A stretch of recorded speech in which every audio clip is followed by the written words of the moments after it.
are several advantages of one nation, one election bill. But I would like to quote four. Number one, reduced expenditure and logistical efficiency, sir. Although the official figures for the 2019 Lok Sabha elections vary, news reports estimate the Election Commission of India has spent more than 6,000 crores, sir. In 2024, the estimate of spend was more than 10,000 crores, sir. संक्षिप्त में, okay, आप पक्ष रखते हैं बस. No, sir. No, please, let me. Yes, sir, give me 2 minutes. Come on. No. The Law Commission 2018 draft report and 27 Niti Aayog report estimates if both the elections are done simultaneously, the cost would reduce at least up to 40%, sir. If the elections are held simultaneously, the voter turnaround would be increased up to 7%, sir. Sir, if the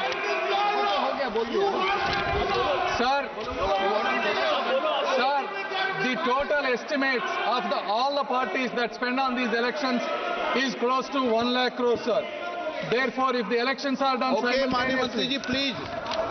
If the elections are done simultaneously, it will reduce the expenditure for both Election Commission of India as well as for the regional parties, sir. And the second is continuity in governance, sir. Sir, over the last 6 months alone, there were 3 elections held for the state, sir. So how can the machinery continue to operate if the elections are done continuous fashion, sir?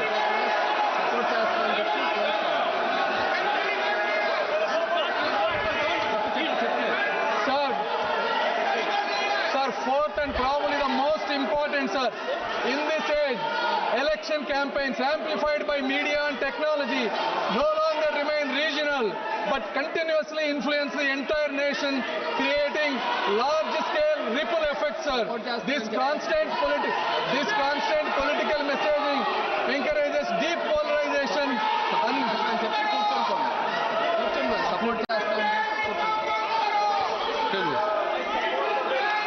I support the bill, sir. Thank you. Asauddin Owaisi. Please, Speaker, sir. Sir, I rise to oppose this draconian unconstitutional bill, sir. Owaisi के बाद. Sir, मुझे सिर्फ 2 minute दीजिए, sir. Owaisi के बाद. Sir, this bill violates the right to democratic self-government, which is part of Article 1419. And if a legislative assembly is dissolved, sir, and midterm elections are conducted, the tenure of that assembly will not be for 5 years, sir. This in itself is a violation of parliamentary democracy, which envisages a tenured legislature.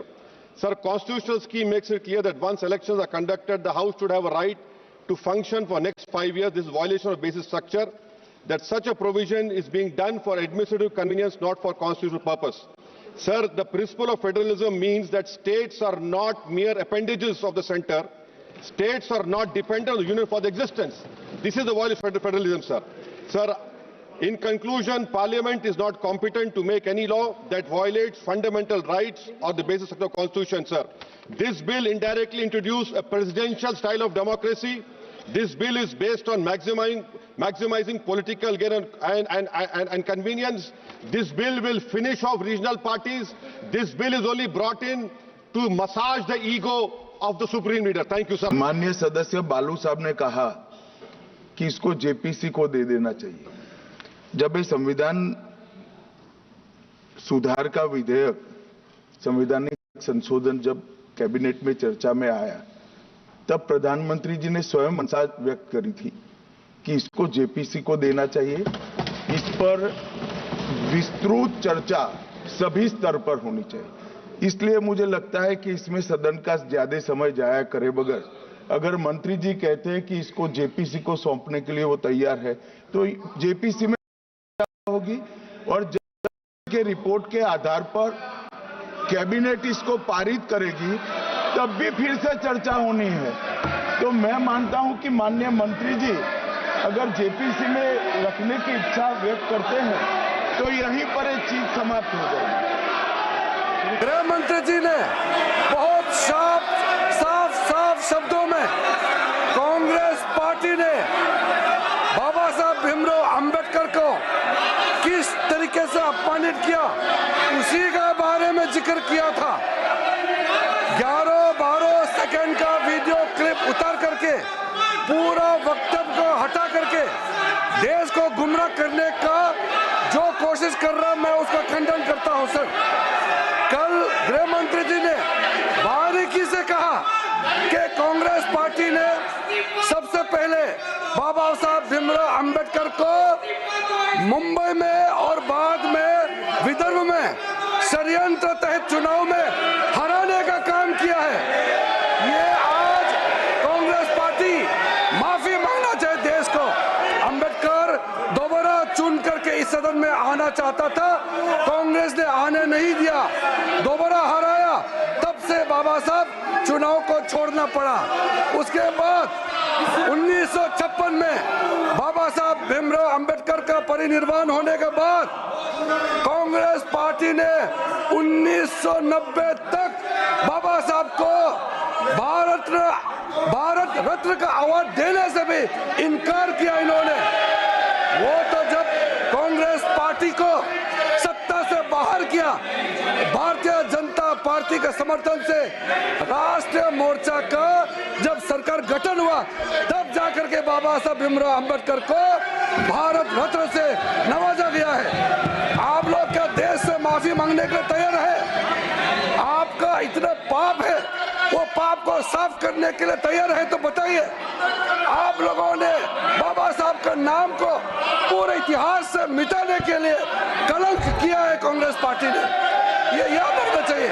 आज आप बाबा साहब का नाम लेकर के, तस्वीर लेकर के वोट मिलने के लिए आप लोग जो ढोंग कर रहे हैं, ये ठीक नहीं है। संविधान की रचना करने के बाद बाबा साहब ने पंडित नेहरू से कहा था 1950 में भी, 51 में भी, कि कानून मंत्री के अलावा कोई अच्छा एक पोर्टफोलियो जो इकोनॉमिक मिनिस्ट्री से रिलेटेड एक पोर्टफोलियो देने के लिए रिक्वेस्ट किया था। आप लोगों ने माना नहीं है, और कई और बाबा साहब ने जो अनुरोध किया नहीं माना। बाबा साहब बहुत दुख होकर के पंडित नेहरू का कैबिनेट से इस्तीफा देना पड़ा। क्या आप लोग को ये अभी तो खलता नहीं है क्या? आप लोगों ने बाबा साहब का कोई निशाना को, बाबा साहब का घर को, बाबा साहब का जन्मभूमि को, बाबा साहब का तीर्थ भूमि जितना भी है, आप लोगों ने कभी भी याद नहीं किया। वो तो हमारे आदरणीय प्रधानमंत्री नरेंद्र मोदी जी है जिन्होंने संविधान दिवस मनाने का प्रथा शुरू किया है, और जो 5 तीर्थ स्थल है, शिक्षा भूमि, दीक्षा भूमि, जन्मभूमि, चैत्य भूमि, ये सारा विकसित करने का काम भी हमारा आदरणीय प्रधानमंत्री मोदी जी ने शुरू किया है। आप एक काम बताइए, एक काम आप बताइए जो आपने बाबा साहब को याद करके काम किया है। आपने नहीं किया है। कल गृह मंत्री जी जो पूरा वक्तव्य दिया उसमें साफ साफ कहा है, आप 10-12 मिनट जो सेकंड का क्लिप उठा करके क्यों आप ये घुमा रहे हैं? ये ठीक बात नहीं है। मैं माननीय खड़गे जी को अनुरोध करना चाहता हूँ कि संसदीय परंपरा में संसद में बयान जो देते हैं उसका पूरा का पूरा वाक्य को लोगों के सामने में पेश करना चाहिए। 10-12 सेकंड का वीडियो क्लिप उठा करके आप देश को गुमराह नहीं कर सकते हैं। माननीय सभापति महोदय, हमारा पार्टी भारतीय जनता पार्टी के लिए बाबा साहब अंबेडकर आराध्य है, बाबा साहब पूजनीय है, बाबा साहब भीमराव अंबेडकर हमारे लिए वंदनीय है। Sir, leader of the house, sir हम कोई नया मुद्दा लेके नहीं आए। जो मुद्दा यहाँ पर अमित शाह ने उठाकर डिस्कशन में वो लाए थे, उन्होंने ये कहा था कि अंबेडकर का इतना आप लोग उठ उठ के बोलते हो, अगर यही उनका मजाक उड़ाया आपने 100 बार, अगर ऐसी मैंने अगर ऐसा ही भगवान का नाम अगर लेते तो 7 आप स्वर्ग को जाते, ये उनका कहना था। इसीलिए इन्होंने बाबा साहब अम्बेडकर का अपमान किया, संविधान का अपमान किया। सभापति महोदय जी, खड़गे जी फिर से मिसलीड कर रहे हैं हाउस को। मैं यही तो कह रहा हूँ, आप 10-12 सेकंड का वीडियो क्लिप को लेकर के किसी वक्त को आप बोल नहीं सकते हैं। हम ये आवाज को गुमराह करने का उठाएंगे। कोशिश कर रहे हैं। और शाह जी ने ये जो अपमान अम्बेडकर का किया है, वो कभी हम सहन नहीं करेंगे, करने वाली ये दलित विरोधी सरकार है, संविधान विरोधी सरकार। सभापति जी, विपक्ष के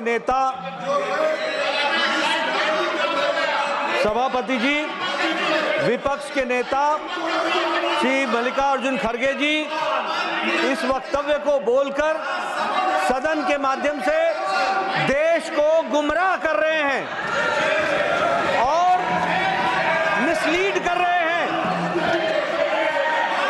गृह मंत्री जी का पूरा वक्तव्य इस बात पर था कि आपने जीते जी अंबेडकर जी का, बाबा साहब अंबेडकर भारत रत्न का हमेशा तिरस्कार किया, हमेशा उनको पीड़ित किया, चुनाव में हराने का काम किया। और आप लोग आजकल अंबेडकर जी का नाम लेते हैं, लेकिन आपने, जब आप सत्ता में थे और अंबेडकर जी जिंदा थे, तो आपने कभी भी उनकी बात नहीं मानी।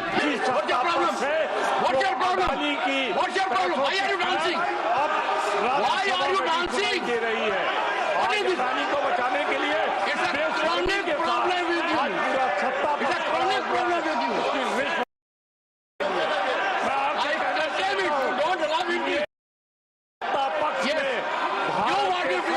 निर्माताओं को निर्ममता से उनके विचारों की सभा हो गई कि हम अडानी की दलाली करें, अडानी के पैसों की nothing is going on record. Pramod Tiwari ji, ध्यान रखिए, पूरे दिन 24 घंटे आपका यही काम है। और मानकर चलिए, किसान का बेटा हूं, कमजोरी नहीं दिखाऊंगा, देश के लिए मर जाऊंगा, मिट जाऊंगा। आप लोग चिंतन नहीं करेंगे, 24 घंटे एक ही काम है, किसान का बेटा यहाँ क्यों बैठा है, मैं आंखों से देख रहा हूं, पीड़ा महसूस कर रहा हूं। मेहरबानी कर दिल टटोलिए, मेहरबानी कर कुछ सोचिए। मैंने इज्जत देने में कोई कमी नहीं रखी है। And look at the gesturing, look at what you are। मैंने बहुत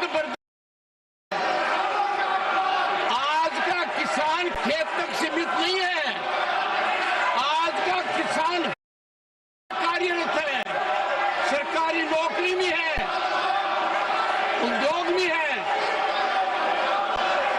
आप प्रस्ताव लाए, आपका अधिकार है, प्रस्ताव पर चर्चा हो, आपका अधिकार है। पर आपने क्या किया, संविधान की ध्वजा उड़ा दी। किसने रोका आपके प्रस्ताव को? आपके यहां से बयान जारी होता है कि हमारे प्रस्ताव पर क्या हुआ। अरे कानून पढ़िए, आपका प्रस्ताव आ गया, 14 दिन बाद आएगा। मुहिम चला रखी है। प्रमोद तिवारी जी भी नेता हैं, आप प्रमोद तिवारी जी आप अनुभवी नेता हैं, टटोलिए, चुन कर क्या बात की है, रेजोल्यूशन नहीं, विश्वास प्रस्ताव ले आइए। अरे पढ़िए उन 10 पॉइंट को। इज्जत करता हूं खड़गे जी की, 100% करता हूं, मेरी जीरो करते हैं, लिखित में अनुरोध करता हूं, लिखित में कहता हूं, मान्यवर मुझ पर कृपा कीजिए, जो समय आपको ठीक लगे मेरे से मिलने का मेरे पास नहीं आ सकते तो मैं आऊंगा। देखिए, आप अपने हिसाब से, आपका तो एक क्रम हो गया है कि मेरे को चिट्ठी पर जाना है।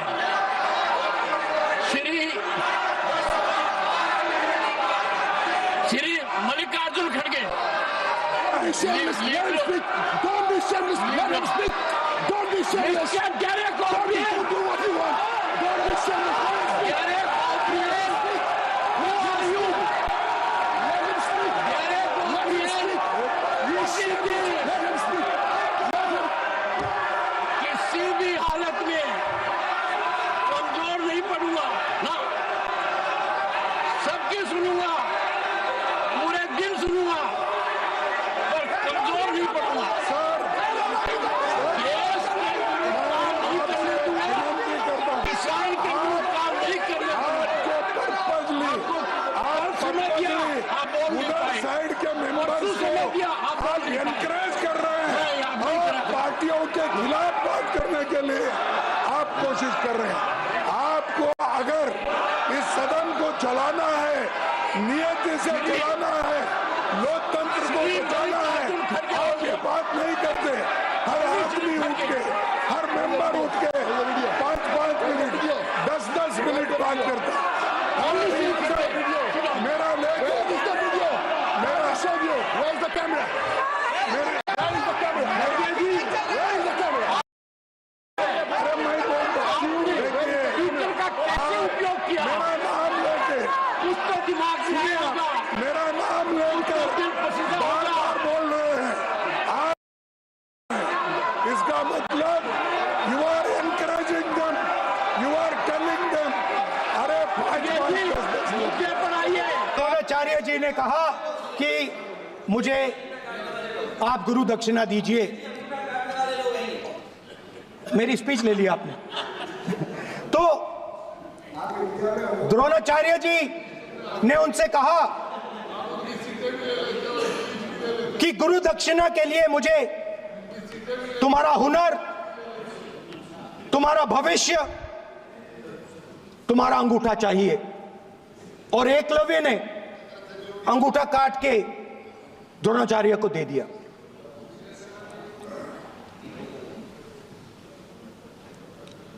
यह अभय मुद्रा है। इसमें कॉन्फिडेंस, स्ट्रेंथ, निडरता कहां से आती है? हुनर से आती है, इस अंगूठे से आती है। ये लोग इसके खिलाफ हैं। जैसे द्रोणाचार्य जी ने एकलव्य का अंगूठा काटा, वैसे ही आप पूरे देश का अंगूठा काटने में लगे हुए हो। आप जैसे ही जैसे द्रोणाचार्य जी ने एकलव्य का अंगूठा काटा, वैसे ही आप हिंदुस्तान के युवाओं का, जैसे ही एकलव्य ने,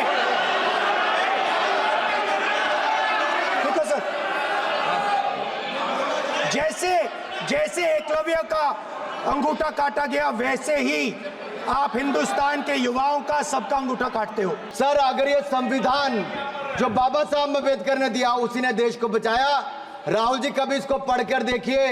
गांधी परिवार और कांग्रेस पार्टी का पूरा कारनामे इसके अंदर लिखेंगे, कैसे आपने धज्जियां उड़ाई। एक तो एक, दूसरा ये जो कहते हैं बीजेपी के लोगों को, सर ये मनगढ़ंत आरोप, सर ये अंगूठा काटने की बात करते हैं। इनके राज में सिखों के गले काटे गए, सिखों के ऊपर कत्लेआम किया गया, सिखों के बाद दंगे सबसे ज्यादा हुए तो कांग्रेस के समय हुए।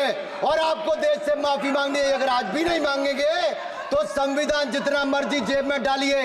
आप संविधान को जेब में लेकर घूमते सर। इन्होंने संविधान को तार-तार करने का काम किया है। इनको देश से माफी मांगनी चाहिए। मुझे आपका संरक्षण इसलिए चाहिए था कि झूठे आरोप लगाने बंद करें। यह संविधान की रक्षा आपने कभी नहीं की। इमरजेंसी जैसा कालखंड आया और संविधान को बार बार तार किया, संशोधन किया, तो आपने और आपकी पार्टी ने किया। धन्यवाद sir. The Honourable Defence Minister in a speech this morning mentioned the courage of the late Justice H.R. Khanna to dissent in 1976. May I remind everyone that Justice Khanna lived for 32 years after 1976 under a largely Congress regime, long enough to write his autobiography, which the minister quoted from. Unlike poor Justice Lohia, who's resting in peace long before his time. और speaker साहब को लिखिए। और ये कहा गया कि ये महिला किलर है। जी not going on record Thakur ji. Jagdambika Pal ji, Jagdambika Pal ji, सब रिकॉर्ड देख लिया जाएगा। माननीय सदस्य बैठ जाइए।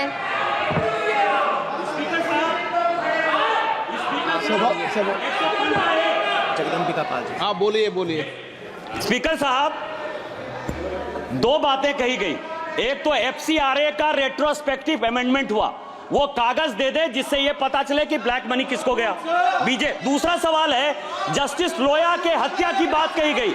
3 जज मेंबर ने सर, दीपक मिश्रा ने, वाईबी चंद्रचूड़ ने और आरएस गवई ने, तीनों ने जजमेंट दिया कि जस्टिस लोया मरे। और आरएस गवई ने तो अलग से अपने से स्टेटमेंट दिया कि मेरे टेबल पर जस्टिस लोया खा रहे थे और उनकी जो है असामयिक मौत हुई है। इसके बाद जो है इस तरह की बातें जो करते हैं, इनको ऑथेंटिकेट करने चाहिए सर, कि कोई भी आरोप लगा देना, किसी के जज के ऊपर आरोप लगा देना। और सारे चीफ जस्टिस को कोट किया है। चीफ जस्टिस इसके पहले भी प्रधानमंत्री के यहाँ जाते रहे। माननीय प्रधानमंत्री यदि गए, कोई अन्याय नहीं हो गया सर। तो प्रधानमंत्री के ऊपर जो एलिगेशन है, चीफ जस्टिस के बारे में कहा गया है, जस्टिस लोया के बारे में कहा गया है, बीजेपी के बारे में कहा गया है, सबको एक्सपेंज करिए सर। ऐसे मामलों को सर तू मैं करके खत्म नहीं करना चाहिए। विषय बहुत गंभीर है। मैंने बहुत ध्यान से सुना उनका, वो हमारा ऑनरेबल लेडी एमपी ने जो टिप्पणी की, हम लोग ने शांति से सुना। वो क्या सोच के आए, क्या ड्राफ्ट लेके आए और क्या पढ़ रही थी, वो अपना उसका मैं टिप्पणी नहीं करूँगा, उनका आदत जो भी है। लेकिन जो पॉइंट उन्होंने जस्टिस लोया के बारे में जो कहा, ये बहुत गंभीर इसलिए है, ये एक सेटल्ड केस है और पूरे कोर्ट में उसका परिस्थिति, जजेस कोई पॉलिटिकल इंटरवेंशन, पॉलिटिकल उससे कोई लिंक नहीं। जजेस लोगों का समूह बैठ करके जो घटना हुई, जजेस का बीच में उसका जो भी वहाँ अनफॉर्चुनेट घटना हुई, फिर बाद में जजेस का ओर से क्लैरिफिकेशन करके जुडिशरी में सारा मामला खत्म हो गया। इसमें किसी का कोई हस्तक्षेप और किसी का इंटरवेंशन, लिंक का कोई सवाल ही पैदा नहीं होता है। अब इन्होंने जो लेडी, अगर इस पार्लियामेंट में हाईएस्ट कोर्ट से डिसीजन हो गया वाला को कैसे गायब हो गया, मर्डर, इस तरह का अगर ये कहेंगे तो इसका खिलाफ में कार्रवाई, इसका खिलाफ में कार्रवाई होना चाहिए। और नहीं तो इस तरह का महिला कोई भी मेंबर उठ करके ऐसा ही बात करेंगे, ये नहीं होगा सर। इसको मैं गंभीरता रिपोर्ट मंगाकर देख लूंगा। नहीं, इसका मेरा सर इतना कहना है